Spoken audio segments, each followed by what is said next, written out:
If you're running a nonprofit, you've probably heard the term registered agent. You might even think, hey, we have one, so our state compliance is handled. But what if that common assumption isn't the whole story? In this explainer, we're going to clear up exactly what a registered agent does, and maybe more importantly, what they don't do. This explainer is brought to you by Ironwood Registrations, and it's part of our series on multi-state fundraising compliance. Our whole goal here is to take these really complex topics and turn them into clear, practical advice for nonprofit leaders just like you. I hear this sentence all the time. Seriously, it's one of the most common misunderstandings in the nonprofit world. And while it kind of sounds right, believing this overlooks a huge piece of the compliance puzzle. And honestly, it can lead to some pretty serious gaps for your organization. So to really get this right, we've got to start with the absolute fundamentals. What is the actual official job of a registered agent? The best way to think about them isn't as your compliance manager, but more like your organization's official, super important mailbox for critical legal mail. To put it really simply, a registered agent is your organization's designated point of contact for official paperwork. Their one core job is to reliably accept that mail and make sure it gets to you. That's it. That's the whole job. And we're not talking about junk mail here. A registered agent receives the heavy stuff, things like a service of process if your organization gets sued, official notices from the Secretary of State, and annual report reminders. Missing any one of these can cause major problems. And there are some pretty strict rules for this rule, too. The agent has to have a physical street address in that state. No P.O. boxes allowed. Plus, they have to be available during normal business hours to accept these documents in person. This just makes sure the state always has a foolproof way of contacting your organization. All right, this next concept is probably the most important one we're going to cover, because this is where all the confusion really starts. You have to think about compliance as two totally separate worlds. You've got the world of corporate registration, and then you have the world of charitable registration.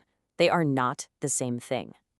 So let's break that down. Corporate registration governs your legal right to exist and operate in a state. It's usually triggered by having a physical presence there, like an office or employees. Charitable registration, on the other hand, governs your right to ask for money, and that's triggered simply by asking people in that state for donations. Two different purposes, two very different triggers. So the crucial point here is that these aren't mutually exclusive.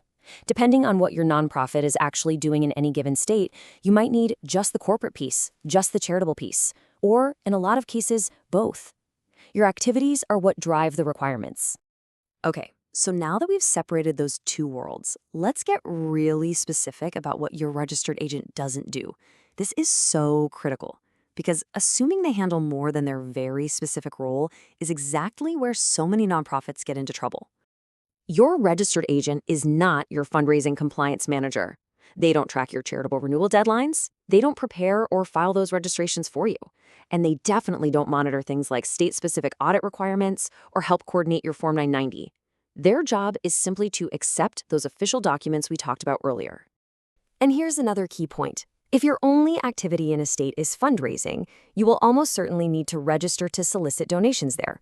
But, and this is a big but, that activity all by itself usually doesn't mean you also have to register as a foreign corporation and appoint a registered agent. That requirement is typically tied to physical operations, not just asking for support. Now, just because the agent's role is limited, that doesn't mean it isn't important.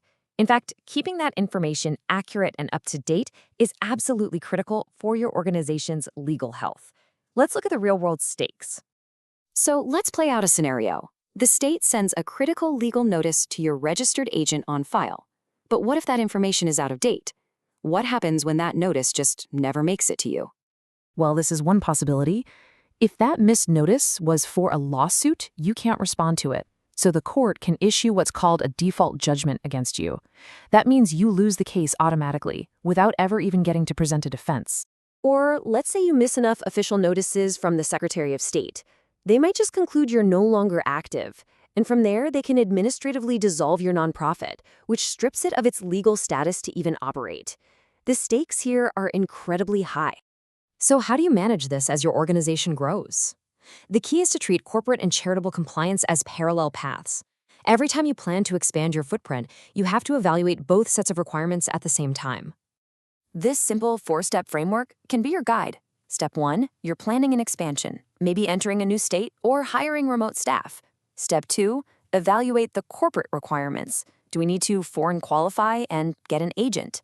Step 3, evaluate the charitable requirements. Do we need to register to fundraise? And step 4, only after answering both questions do you move forward and register for whatever's required. And that's really the core idea.